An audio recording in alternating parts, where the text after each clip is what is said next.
मेरे प्यारे छात्रों, आप सबों का एक बार फिर से स्वागत है। और आज के इस वीडियो में हम बात करेंगे बिहार बोर्ड से संबंधित क्लास 12 के फिजिक्स के चैप्टर 6, जिसको हम लोग विद्युत चुंबकीय प्रेरण या इलेक्ट्रोमैग्नेटिक इंडक्शन के नाम से जानते हैं। उससे रिलेटेड वीवीआई दीर्घवृत्तीय और प्रीवियस ईयर क्वेश्चंस का बात करेंगे, निष्कर्ष निकालेंगे और अंत में हम पाएंगे इसे कि इससे बाहर कुछ भी नहीं होने वाला है। चलिए आगे बढ़ते हैं। सबसे पहला क्वेश्चन आपके सामने दीर्घवृत्तीय चैप्टर 6 से फिजिक्स का क्लास 12 बिहार बोर्ड।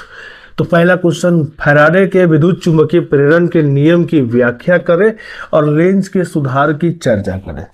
शुरुआती टॉपिक से क्वेश्चन आया नहीं है, लेकिन वीवीआई में हमने दिया।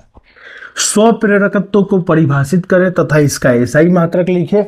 एन फेरो वाली, एल लंबाई वाली तथा आर त्रिज्या वाली परिनालिका के लिए स्व प्रेरकत्व यानी सेल्फ इंडक्टेंस का फॉर्मूला निकाले। 2024 का क्वेश्चन।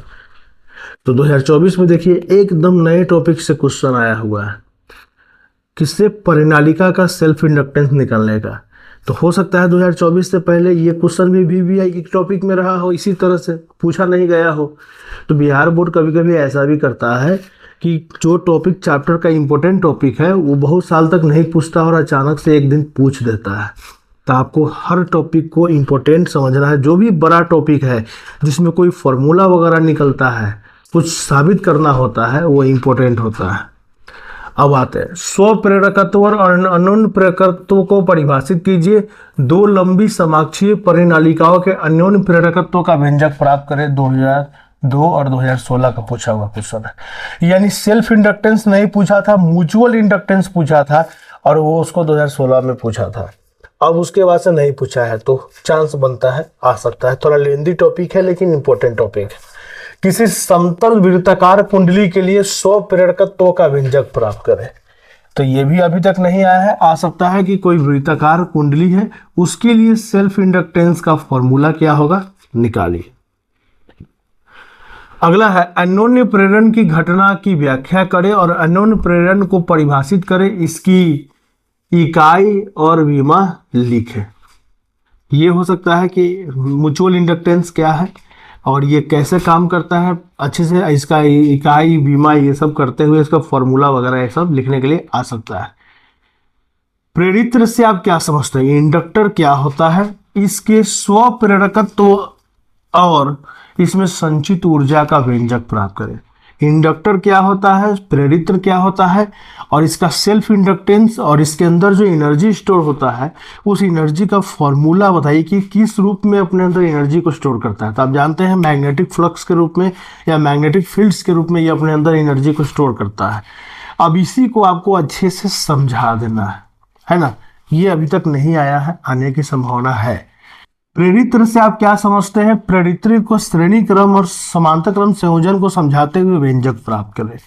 तो जैसे आपने प्रतिरोध का संयोजन पढ़ा है, कैपेसिटर का संयोजन पढ़ा है, उसी तरह एक प्रेरित्र भी होता है, इंडक्टर भी होता है।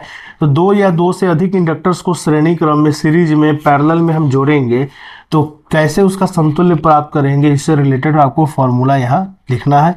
ये अभी तक नहीं आया है, हमने अपनी तरफ से दिया है।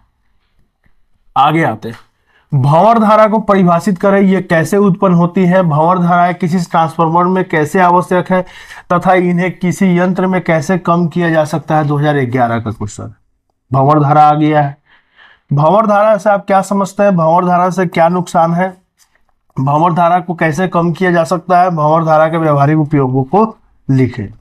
इस तरीके से हम देख रहे हैं कि भंवर धारा एक इंपॉर्टेंट टॉपिक है। जब भी क्वेश्चन आएगा इससे ऐसे ही छोटे छोटे क्वेश्चन को मिलाकर एक बड़ा क्वेश्चन करके पूछेगा।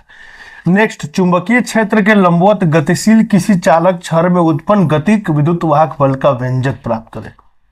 काफी इंपॉर्टेंट है ये पूछ सकता है। चुंबकीय क्षेत्र के लंबवत घूर्णन कर रहे किसी छड़ में उत्पन्न विद्युत वाहक बल का व्यंजक प्राप्त करें। साथ ही साथ आप इसका ये जो घूर्णन कर रहा है, तो इसमें जब भी कोई घूर्णन करता है तो उसका आवर्तकाल वगैरह ये सब होता है, वो कोणीय वेग वगैरह, इन सब के टर्म में आप ये विद्युत वाहक बल को व्यक्त कर सकते हैं।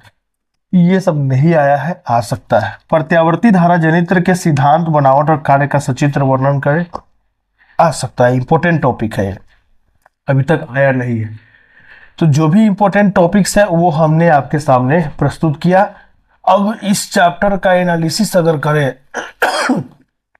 दीर्घोत्तरीय के लिहाज से, तो हम क्या पाते हैं?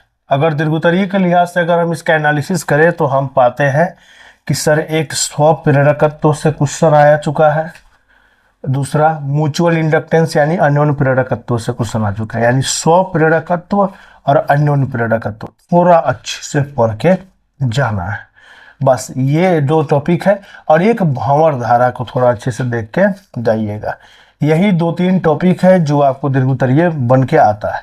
बाकी अगर अपने से अगर कुछ एक्स्ट्रा अगर जानना चाहते हैं तो एक एसी जनरेटर इम्पोर्टेंट है, और किसी छड़ को जब हम बाएं चुंबकीय क्षेत्र के लंबवत गति कराते हैं, एक बार सीधी रेखा में गति कराते हैं, एक बार घूर्णन कराते हैं, तब उसमें कैसे ईएमएफ डेवलप होता है उसका फॉर्मूला आपको जान के जाना है।